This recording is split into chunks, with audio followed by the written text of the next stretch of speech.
Hello guys, welcome to UGC study channel. आप देख सकते हैं UGC study channel teaching competency आज देखेंगे। काल आपण बघितलं होतं की टीचिंग कॉम्पिटन्सी काल आपण बघितलं होतं टीचिंग ॲप्टिट्यूडचे बेसिक्स. तर नेक्स्ट आपण बघत आहोत टीचिंग कॉम्पिटन्सी. टीचिंग कॉम्पिटन्सीमध्ये आपण काय काय बनवलं? Definition, educational competency, social competency, technological competency, learning competency, type of teaching competency, त्याच्यामधली कॉम्पिटन्सी होणार आहे phase of teaching, substantive competency, style related competency, social competency, personal competency ते बघणार आहोत. हे बघण्याच्या पहिला आपण मोटिवेशनल कोट असणार आहोत. तुमच्या यश तुम्हाला चांगलं त्याच्यासाठी मोटिवेट होण्यासाठी पराभवाची भीती बाळगू नका. एक मोठा विजय तुमचे सर्व पराभव पुसून टाकू शकतो. पराभवाची भीती बाळगू नका. एक मोठा विजय तुमचे सर्व पराभव पुसून टाकू शकतो. आपण पुढं वाचू, पुढं पडू आणि पुढं चढू. टीचिंग कॉम्पिटन्सी काय असते? Teaching competency refer to set of skills, knowledge, attitude and behaviour that a teachers must possess to teach effectively and help the student achieve desired learning outcomes. Teaching competency हे असतील म्हणजे टीचरची skills, knowledge, attitude and behaviour हे सगळं टीचरला effective आणि स्टुडंटला मदत करण्यासाठी टीचरमध्ये असणारे स्किल्स हे सगळे असणारे टीचिंग कॉम्पिटन्सीमध्ये असतात. आपण पुढे वाचू. Definition. Teaching competency is the ability of teacher to plan, deliver, access and manage instruction in a way that promote meaningful learning and student development. टीचरची कॉम्पिटन्सी म्हणजे टीचर येणं म्हणजे मी तुम्हाला शिकवतो तर ह्याच्या पहिलं मी काय काय शिकवणार आहे हे प्लॅन केलेलं आहे आणि तुम्हाला आता डिलिव्हर करतं ॲक्सेस, मॅनेज, इन्स्ट्रक्शन ह्याच्यानुसार देतो. तर हे टीचिंग कॉम्पिटन्सीचं पार्ट आहे. आणि आता आपण बघितलेलं आहे आज आपण टीचिंग कॉम्पिटन्सीमध्ये definition, educational competency, social competency, technological competency, learning competency, type of teaching competency, phase of teaching, phases of teaching, substantive competency, style related competency, social competency, personal competency हे आज आपण बघणार आहोत. डेफिनेशन आपण बघितलं. आता एज्युकेशनल कॉम्पिटन्सीमध्ये काय काय इम्पॉर्टंट आहे. एज्युकेशनल कॉम्पिटन्सीमध्ये टीचर काय काय टूल्स यूज करतात. रिस्पॉन्सिबल टीचर रिस्पॉन्सिबल असतात. नॉलेज टीचरला सगळं त्यांच्या विषयाबद्दल नॉलेज असतात. प्रॉब्लेम सेन्सिटिव्ह टीचरला सगळं प्रॉब्लेमची सेन्सिटिव्हिटी असते. क्विक रिस्पॉन्स म्हणजे स्टुडंट आणि टीचरबद्दल त्यावेळेस क्विक रिस्पॉन्स असतात. एज्युकेशनल रिसर्च ॲबिलिटी टीचरमध्ये एज्युकेशनल रिसर्च ॲबिलिटीची एज्युकेशनल कॉम्पिटन्सी हे सगळ्या 5 प्रकारची कॉम्पिटन्सी एका टीचरमध्ये टीचिंग कॉम्पिटन्सीमध्ये असतात. आपण पुढे बघू. सोशल कॉम्पिटन्सीमध्ये आपण पहिलं कम्युनिकेट, कोऑपरेटिव्ह सहकार आणि थर्ड करेजेस, प्रिसूड, डेमोक्रॅटिक हे सगळे सोशल कॉम्पिटन्सीमध्ये टीचर कम्युनिकेटेड असलं पाहिजे, सहकार्य असलं पाहिजे, करेज स्टुडंटला करेज केलं पाहिजे, इनकरेज आणि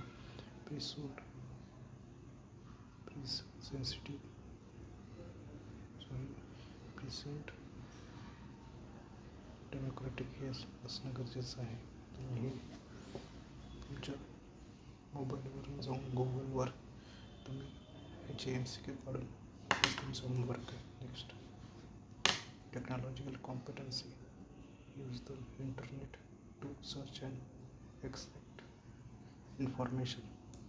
टेक्नॉलॉजिकल कॉम्पिटन्सीमध्ये इंटरनेटचा यूज असतो. आत्ता आपण मागं बघितलं, मी तुम्हाला सांगितलं की सोशल कॉम्पिटन्सीची गुगलवर जाऊन PYQ क्वेश्चन तुम्ही सर्च करून तुम्ही नोट डाऊन करा. हीच टेक्नॉलॉजिकल कॉम्पिटन्सीचं पार्ट आहे. म्हणजे एक टीचर विद्यार्थ्यांना सांगतो कशा माध्यमातून अभ्यास करायचा. आणि सेकंड आपण बघू, use ICT multimedia in education. ICT आणि मल्टीमीडियाचा यूज म्हणजे उदाहरणार्थ ChatGPT, गुगलच्या माध्यमातून तुम्ही हे सगळं नोट्स काढता. ते ICT आणि मल्टीमीडिया एज्युकेशनचा पार्ट आहे. आपण लर्निंग कॉम्पिटन्सी बघू. लर्निंग कॉम्पिटन्सीमध्ये learning actively, learn with and open mind, learn from reflection, learn from independent thinking. याच्यामध्ये लर्निंग कॉम्पिटन्सीमध्ये लर्नर्सची ॲक्टिव याच्यावर लक्ष ठेवणे आणि ओपन माइंड, लर्नरचं ओपन माइंड असणे हे टीचरचं बघण्याचं काम आहे. हे टीचरची लर्निंग कॉम्पिटन्सी आहे. लर्न फ्रॉम रिफ्लेक्शन म्हणजे वाचलेलं रिफ्लेक्शन म्हणजे आता की शिक्षकांनी शिकवलं आणि विद्यार्थ्यांना त्याच पॉईंट ऑफ व्ह्यूनं समजलं की नाही समजलं हे बघण्याचं काम टीचरचं. लर्न विथ इंडिपेंडेंट थिंकिंग म्हणजे जे टीचरने ते सांगितलेलं आहे त्याच्यावर स्टुडंट इंडिपेंडेंट थिंकिंग करतो आहे का नाही. म्हणजे उदाहरणार्थ आज मी तुम्हाला टीचिंग कॉम्पिटन्सी ह्याच्यावर राहणं शिकवतो आहे, तर तुम्ही घरी जाऊन ह्याचे PYQ सोडवा आणि हे सोडवल्यावर इंडिपेंडंट थिंकिंग करा. म्हणजे स्वतःचे पॉईंट ऑफ व्ह्यू मांडा आणि स्वतःचे क्वेश्चन कसे फ्रेम करता येईल हे तुम्ही शोधून नोट डाऊन करता येईल. हे इंडिपेंडंट थिंकिंगचं पार्ट आहे. आपण टाईप्स ऑफ टीचिंग कॉम्पिटन्सी बघणार आहोत. टीचिंग कॉम्पिटन्सीमध्ये personality and aptitude related competency. One topic.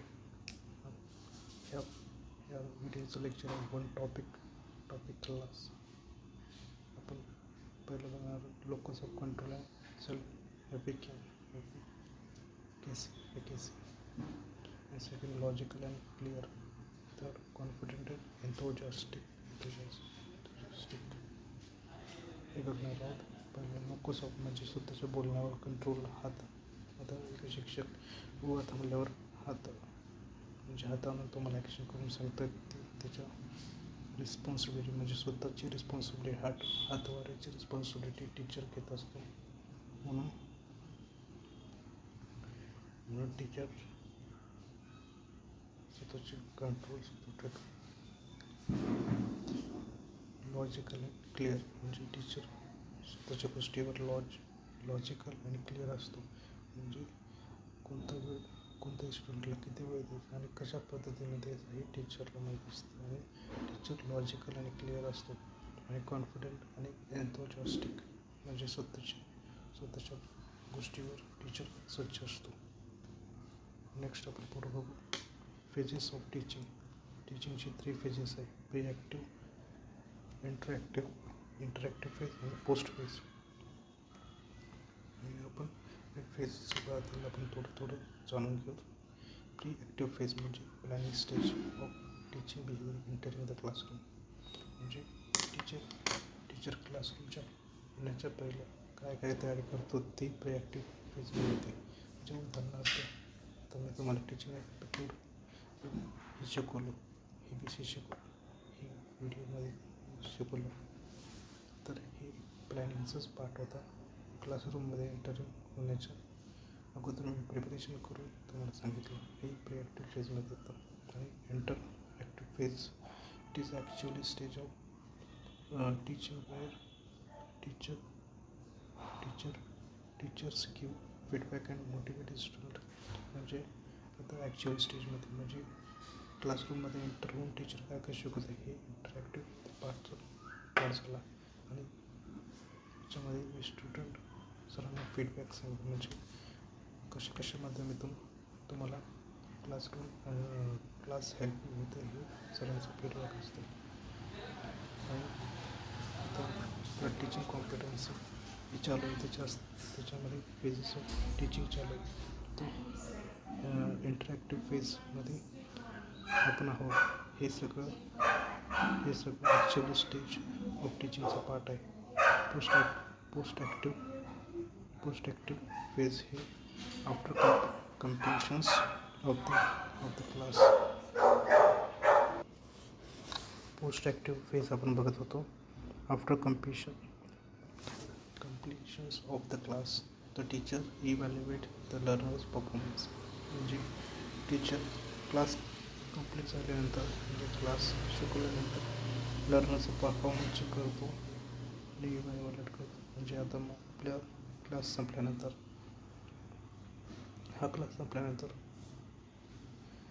Teacher evaluate learner performance कसा असतो हे कमेंटच्या माध्यमातून, लाईकच्या माध्यमातून टीचरला कळतो.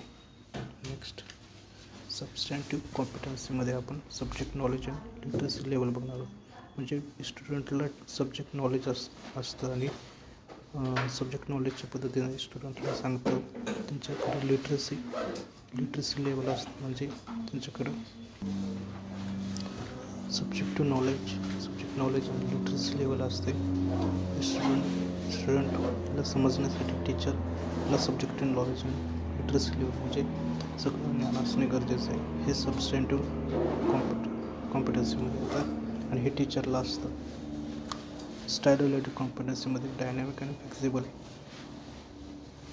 फ्लेक्झिबिलिटी आणि ऑर्गनाइज आणि ऑर्डरली. फ्लेक्झिबल म्हणजे आता एक स्टुडंटला कशा पद्धतीनं शिकवायचं हे शिक्षकांसाठी अवघडच असतं, पण शिक्षक त्यांच्या स्टाईलनुसार शिकवतात.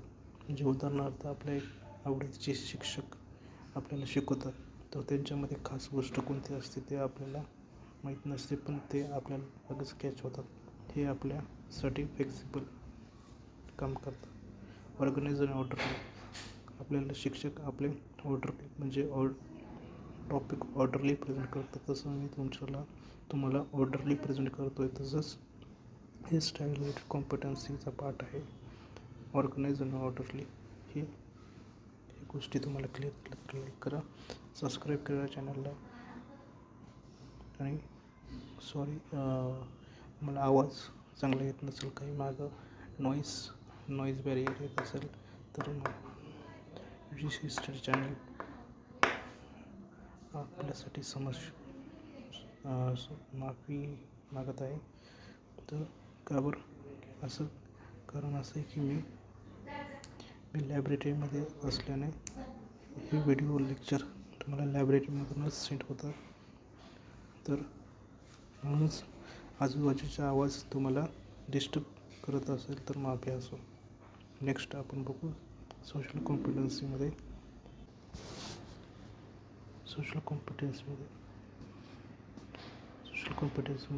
एम्पॅथी आणि सोशल स्किल्स आपण बघत आहे. म्हणजे एका स्टुडंटसाठी आता एक स्टुडंट बिमार आहे, तर सरला समजत आहे, त्याला प्रॉब्लेम आहे, सरला हे गोष्ट समजत आहे, म्हणून हे सोशल कॉम्पिटन्सीचा पार्ट आहे. आणि ही एम्पॅथीमध्ये येतं.